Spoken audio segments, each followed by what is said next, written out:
ദൈവ തിരുനാമം വാഴ്ത്തപ്പെടുമാറാകട്ടെ. ഈ അനുഗ്രഹീതമായിരിക്കുന്ന നല്ല സമയത്തെ ഓർത്ത് ഞാൻ ദൈവത്തിന് സ്തോത്രം ചെയ്യുന്നു. അഡോണായി യൂട്യൂബ് ചാനലിലൂടെ, ഈ പ്ലാറ്റ്ഫോമിലൂടെ ദൈവത്തിൻ്റെ മാറ്റമില്ലാത്ത വചനം സംസാരിക്കുവാൻ തക്കവണ്ണം വലിയവനായ ദൈവം ഒരു സൗഭാഗ്യം നൽകിയതിനെ ഓർത്ത് ഞാൻ ദൈവത്തിന് സ്തോത്രം ചെയ്യുന്നു. ഈ അനുഗ്രഹീതമായ നല്ല സമയത്ത് ദൈവവചനത്തിന് അതിൻ്റെതായ പ്രസക്തിയുണ്ട്. ഏതു സമയത്തും ഏതു നേരത്തും ഒരുപോലെ നമ്മോട് ഇടപെട്ടുകൊണ്ടിരിക്കുന്ന പരിശുദ്ധാത്മാവിനാൽ എഴുതപ്പെട്ട തിരുവചനം, ആ വചനം നമ്മുടെ ഹൃദയത്തിന് എപ്പോഴും ആശ്വാസവും അനുഗ്രഹപ്രദവുമാണ്. അതുകൊണ്ട് തന്നെ ഈ മാറ്റമില്ലാത്ത വചനം ഈ ചാനലിലൂടെ എന്നെ ശ്രവിക്കുന്ന എല്ലാവർക്കും യേശുക്രിസ്തുവിൻ്റെ നാമത്തിൽ ഒരിക്കൽ കൂടി സ്നേഹവന്ദനം അറിയിച്ചുകൊണ്ട് തിരുവചനത്തിലേക്ക് പ്രവേശിക്കട്ടെ. യേശുക്രിസ്തു തൻ്റെ ഇഹലോക ജീവിതത്തിൽ ശിഷ്യന്മാരോട് അരുളി ചെയ്തതായ വചനമാണ് എന്നെ അനുഗമിക്കുക, ഫോളോ മീ. യേശുക്രിസ്തു തൻ്റെ ശിഷ്യന്മാരോട് നിരവധി സന്ദർഭങ്ങളിൽ തന്നെ അനുഗമിക്കുക, എന്നെ അനുഗമിക്കുക എന്ന വാക്കുകൾ പറഞ്ഞിട്ടുണ്ട്. തികച്ചും വലിയ വ്യക്തവും ശക്തവുമായിട്ടുള്ള ഒരു തീരുമാനത്തിൻ്റെ ആഹ്വാനമായിട്ടാണ് നമുക്കത് കാണുവാൻ കഴിയുന്നത്. തീർച്ചയായിട്ടും യേശുക്രിസ്തു പറഞ്ഞതിൻ്റെതായ പൊരുളുകൾ, അത് ശിഷ്യന്മാർക്ക് അതിൻ്റെ റിയാലിറ്റി, അതിൻ്റെ യാഥാർത്ഥ്യം മനസ്സിലാക്കിക്കൊണ്ട് തന്നെ അവർ കർത്താവായ യേശുക്രിസ്തുവിനെ അനുകരിച്ചു എന്നുള്ളതാണ് കാണുവാൻ കഴിയുന്നത്. ഇവിടെ ഈ ചാനലിലൂടെ എനിക്ക് നിങ്ങളോട് പരിചയപ്പെടുത്തുവാനായിട്ട് ഞാൻ ആഗ്രഹിക്കുന്ന ഒരു 4 തരത്തിലുള്ളതായ ആഹ്വാനങ്ങളെ കുറിച്ച് ഒന്ന് പറയുവാനായിട്ട് ഞാൻ ആഗ്രഹിക്കുന്നു. കർത്താവായ യേശുക്രിസ്തു എന്നെ അനുഗമിക്കുക എന്ന് പറഞ്ഞതിൻ്റെതായ ഒന്നാമത്തെ ആഹ്വാനം എന്ന് പറയുന്നത് അത് തികച്ചും രക്ഷയ്ക്കായിട്ടുള്ള ഒരു ആഹ്വാനമായിരുന്നു. നമുക്കറിയാം, യോഹന്നാന്റെ സുവിശേഷം 41-ാമത്തെ വാക്യത്തിൽ നമുക്കത് കാണുവാൻ കഴിയും. യേശുക്രിസ്തു തൻ്റെ ശിഷ്യന്മാരെ വിളിച്ചത് രക്ഷയ്ക്കായിട്ടുള്ള ആത്മരക്ഷ പ്രാപിക്കുവാൻ, എൻ്റെ അടുക്കിലേക്ക് വരുവിൻ, ഞാൻ നിങ്ങളെ ആശ്വസിപ്പിക്കും എന്ന് തികച്ചും വ്യക്തവും ശക്തവുമായിട്ടുള്ള ഒരു തീരുമാനത്തിൻ്റെ ആഹ്വാനമായിരുന്നു. The call to salvation. ഒരു മനുഷ്യനെ തികച്ചും ആത്മീയനാക്കി മാറ്റുവാൻ കർത്താവായ യേശുക്രിസ്തുവിന് കഴിയും. യേശുക്രിസ്തു തന്നെ വിളിച്ചത്, അല്ലെങ്കിൽ നമ്മളെ ഓരോരുത്തരെയും വിളിച്ചത് ആത്മരക്ഷയ്ക്കായിട്ടാണ്. ഒരു കാലഘട്ടത്തിൽ ഒന്നിനും കൊള്ളാത്തവരായിരുന്ന നമ്മെ പടുകുഴിയിലും തെരുവോരത്തും ആരും സഹായിക്കുവാനില്ലാതെ, അല്ലെങ്കിൽ തികച്ചും വ്യത്യസ്തനായ ഒരു ജീവിതം പുലർത്തിക്കൊണ്ട് ജീവിച്ചിരുന്ന നമ്മളെ യേശുക്രിസ്തു നമ്മളെ തന്നെ വിളിച്ചിരിക്കുന്നു. അത് തികച്ചും രക്ഷയ്ക്കായിട്ടുള്ള ഒരു ആഹ്വാനമാണ്. അപ്പോൾ എന്നെ അനുഗമിക്കുക എന്ന് പറഞ്ഞാൽ യേശുക്രിസ്തുവിലേക്ക് കടന്നു വരുന്നവർക്ക് ഒരു ആത്മരക്ഷ ഉണ്ട് എന്ന് കാണുവാൻ കഴിയുന്നു.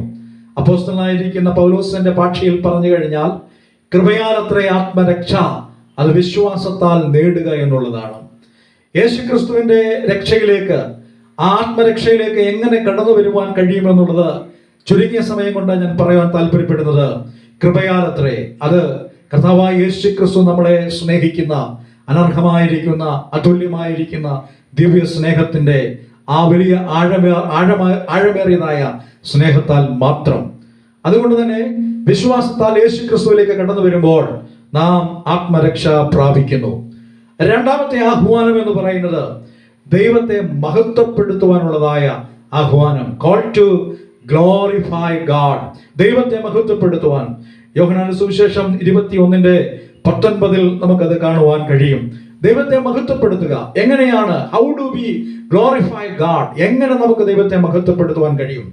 അപ്പോസ്തലനായിരിക്കുന്ന പൗലോസ് ഇങ്ങനെ പറയാനിടയായി തീർന്നു. 1 കൊരിന്ത്യർ 10:31 ഇങ്ങനെ പറഞ്ഞു, ആകയാൽ എന്ത് തന്നെ ചെയ്താലും തിന്നാലും കുടിച്ചാലും എല്ലാം ദൈവനാമ മഹത്വത്തിനായി ചെയ്യുവിൻ. നാം ചെയ്യുന്നതൊക്കെയും ദൈവത്തിന്റെ നാമമഹത്വത്തിനായി തീരണം.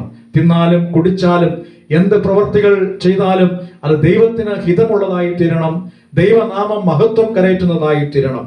അപ്പോൾ എന്നെ അനുഗമിക്കുക എന്ന് പറഞ്ഞു കഴിഞ്ഞാൽ കോൾ ടു സാൽവേഷൻ, രക്ഷയ്ക്കായിട്ടുള്ള ഒരു ആഹ്വാനമാണ്. അത് മാത്രമല്ല, കോൾ ടു ഗ്ലോറിഫൈ ഗാഡ്, അല്ലെങ്കിൽ ദൈവത്തെ മഹത്വപ്പെടുത്തുവാനുള്ളതായ ആഹ്വാനം. മൂന്നാമതായിട്ട് ഈ എന്നെ അനുഗമിക്കുക എന്ന് പറഞ്ഞു കഴിഞ്ഞാൽ കോൾ ടു സെപ്പറേഷൻ. വേർപാടിനായിട്ടുള്ള ഒരു ആഹ്വാനമാണ് കർത്താവ് ഇവിടെ നൽകുന്നത്. മത്തായിയുടെ സുവിശേഷം 8:22 നമുക്കത് കാണുവാൻ കഴിയും. കർത്താവ് നമ്മളെ എപ്പോഴും വിളിച്ചിരിക്കുന്നത്, ആഹ്വാനം ചെയ്തിരിക്കുന്നത് ഒരു പ്രത്യേക വേർപാടിനായിട്ടാണ്. വേർപാട് എന്ന് പറഞ്ഞു കഴിഞ്ഞാൽ മറ്റൊരു ദിശയിലായിരുന്ന ഒരു വ്യക്തിയെ തികച്ചും വ്യത്യസ്തനാക്കി പരിശുദ്ധനാക്കി മാറ്റിക്കൊണ്ട് വേറൊരു ദിശയിലേക്ക് കൊണ്ടുപോകുക എന്നുള്ളതാണ്. അതുകൊണ്ട് തന്നെ കർത്താവായ യേശു ക്രിസ്തു വേർപെട്ട ജീവിതത്തിലേക്കാണ് വിളിച്ചിരിക്കുന്നത്.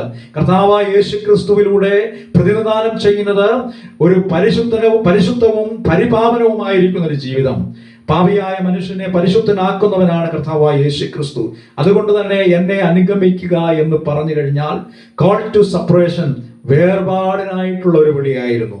നാലാമതായിട്ട് കോൾ ടു സെൽഫ് ഡിനയൽ, സ്വയം ത്യജിക്കുവാനുള്ളതായ ഒരു വിളിയായിരുന്നു. കോൾ ടു സെപ്പറേഷൻ കഴിഞ്ഞ് അതിനുശേഷം കോൾ ടു സെൽഫ് ഡിനയൽ, സ്വയം ത്യജിക്കുവാനുള്ളതായ ഒരു ആഹ്വാനം. മത്തായിയുടെ സുവിശേഷം 6-ാം അധ്യായം 24-ാമത്തെ വാക്യത്തിൽ നമുക്കത് കാണുവാൻ കഴിയുന്നുണ്ട്. അതുകൊണ്ട് എന്നെ അനുഗമിക്കുക എന്ന് പറഞ്ഞു കഴിഞ്ഞാൽ സ്വയം ത്യജിച്ചുകൊണ്ട് ദൈവസന്നിധിയിലേക്ക് കടന്നു വരിക. ശിഷ്യന്മാരെ വിളിച്ചപ്പോൾ തന്നെ അവരുടെ വിളിയുടെ അടിസ്ഥാനത്തിന്മേൽ, ഓരോ വിളിക്കും അതിൻ്റെതായ പ്രാധാന്യതയുണ്ട്.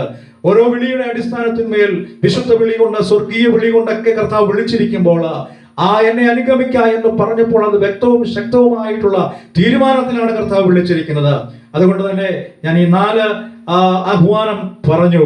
തികച്ചും വ്യത്യസ്തമായിരിക്കുന്ന രക്ഷയ്ക്കായിട്ടുള്ള ആഹ്വാനം, ദൈവത്തെ മഹത്വപ്പെടുത്തുവാനുള്ളതായ ആഹ്വാനം, അത് മാത്രമല്ല വേർപാടിനായിട്ടുള്ള ഒരു ആഹ്വാനം, സ്വയം ത്യജിക്കുവാനുള്ളതായ ഒരു ആഹ്വാനം. അപ്പോൾ എന്നെ അനുഗമിക്കുക എന്ന് പറഞ്ഞു കഴിഞ്ഞാൽ അതിന്റെ അർത്ഥം എന്ന് പറയുന്നത്, ദൈവം നമ്മളെ വിളിച്ചിരിക്കുന്നത്, കർത്താവായ യേശു ക്രിസ്തു നമ്മളെ വിളിച്ചിരിക്കുന്നത് തികച്ചും വ്യത്യസ്തമായ രീതിയിലാണ്.